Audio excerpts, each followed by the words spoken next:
Well, the rain is coming down on me down here, and we're going to talk about a really big honor for three Georgia Bulldogs over the week. Well, on Monday, which was Brock Bowers, Kelee Ringo, and Jalen Carter were all named to the Walter Camp All-American team heading into the 22 season. And why is this a big deal? First of all, those are not just Georgia's best players, but they are making huge plays when it matters most. Okay, stick with me on this one. Jalen Carter, this is for a long time, and you don't get this in every single for every single team or program or whatever. Your best players don't always make your most consequential plays, but think about what that trio did in the national championship game specifically. It started with Jalen Carter blocking Alabama's kick. Do you realize, by the way, how well the kickers uh, performed in that game? Uh, Jack Panesley and the Alabama kicker, whose name I've forgotten, uh, they both only missed a kick, and it was the kick that Jalen Carter blocked in the third quarter that set Georgia in motion to finally start taking control of the game. From that play forward, Georgia really was clearly the better team. I think they outscored Alabama um, at least 21-7, if not a lot more to 7. So Jalen Carter blocks that kick.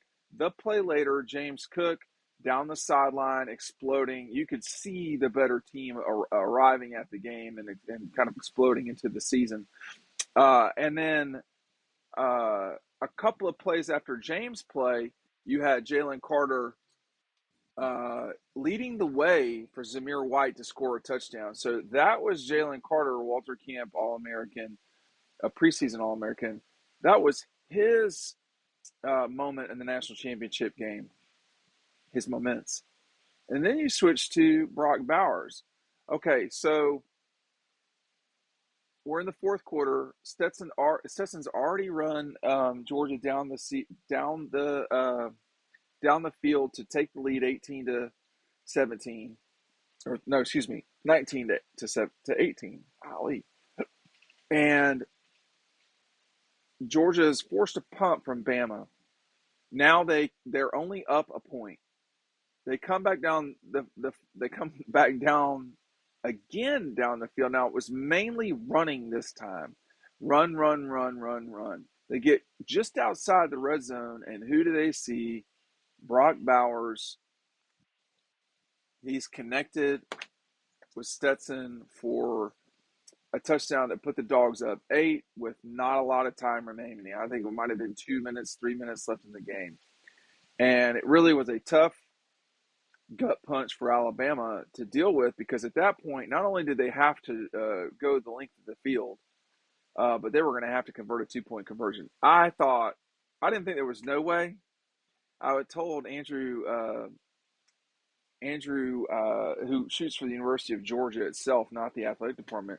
I turned to him and said, well, we've both seen this thing before. I have no doubt that Alabama will move this ball down the field.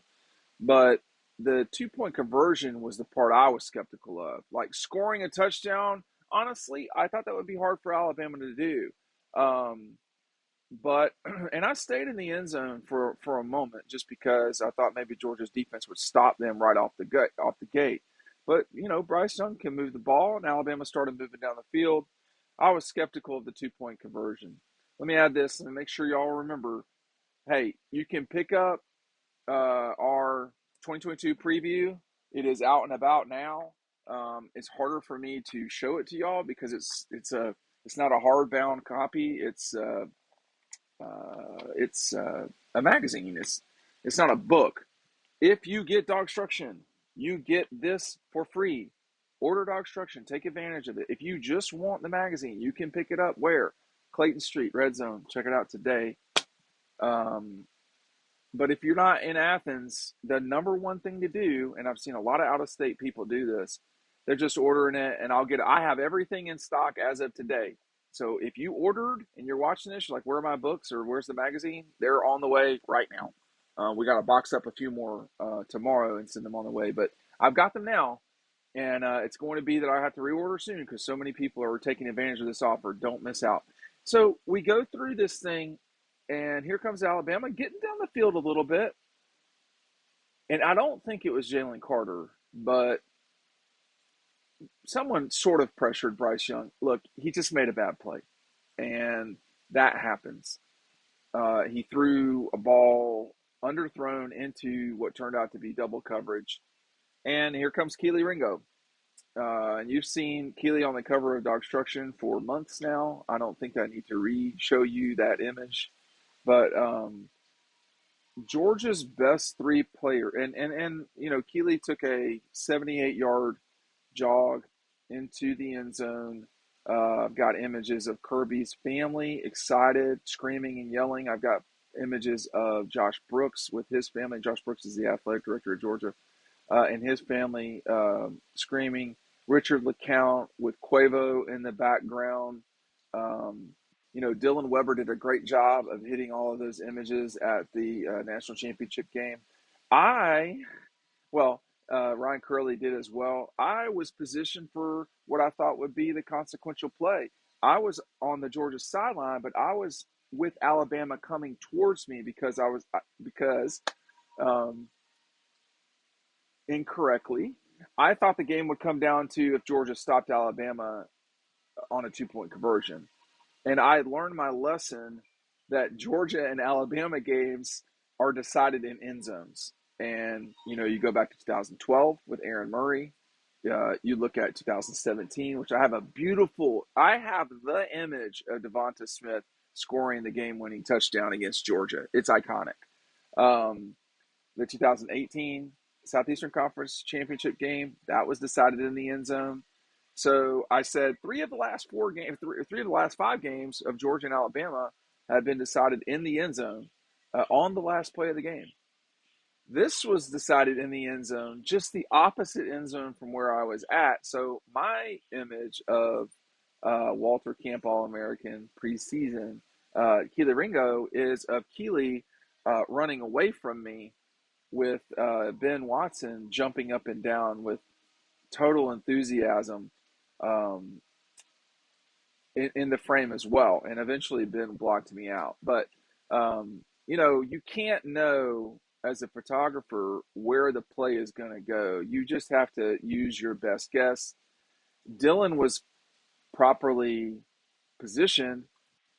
His camera jumped at the moment of Keelee's best image, the time when he was jumping in the air to avoid, I think, an Alabama defender or offensive player, become a defender. Um, Dylan's camera jumped out of focus. So just at the wrong time, or he would have been on the cover of DAWGSTRUCTION. So, um, but the general point, all the storytelling said, the general point is that Georgia's best three players make the plays for them. I mean, they make plays. I don't know if they were the three most consequential plays. Certainly the block kick was, certainly the Kelee play was. I think Brock Bowers is so good that it's hard to nail down and pin down what his best player plays are. And that was not a great play, but it was just a consequential play. And for Brock to take off like that and get down the field to score as fast as he could, look, you know, that guy is going to be a top 20 pick, you know, for sure in the NFL draft. Jalen Carter is going to be if he's not a top 10 pick, I'd be shocked. If he's not a top 5, I'd be pretty surprised. Um, you know, Kelee Ringo is probably going to be a top 50 pick for sure, I would imagine. So these guys are not just really good players and really good prospects. They are really good players that make championship winning plays. And that is a great sign for the future, for the 22 season. Now, no, 2 of the 3 guys are defensive guys. this defense is not going to be the same way it was a season ago. We know that, but that those two are making the plays that they did a season ago, I think that's really good. That Christopher Smith did as well. I mean, does Georgia probably beats Clemson in Charlotte, but Christopher Smith made certain that they did. Georgia probably beats Alabama without Brock Bowers making that touchdown. They certainly, I would say, beat Bama without the Kelee Ringo interception. Although, that ended it. I don't know if they beat Alabama if Jalen doesn't make that block kick. I mean, that would have put Alabama up 17. Excuse me, that would have put Alabama up. God, now all the scores are getting confusing to me. Georgia went up 1 after that. So Alabama would have been at 21 and Georgia would have been at 13. So, Georgia, the Dogs would have been down 8. If my maths, this is all on memory, and we're talking about real nuanced things here because people were going for 2 and they were blocked. I think the moment that game changed was when Jalen Carter stuck his giant hand up there and blocked the kick. And we're seeing now that Georgia players that are important players are making plays. Hey, check out DAWGSTRUCTION and our preview. Get DAWGSTRUCTION, you get the preview for free.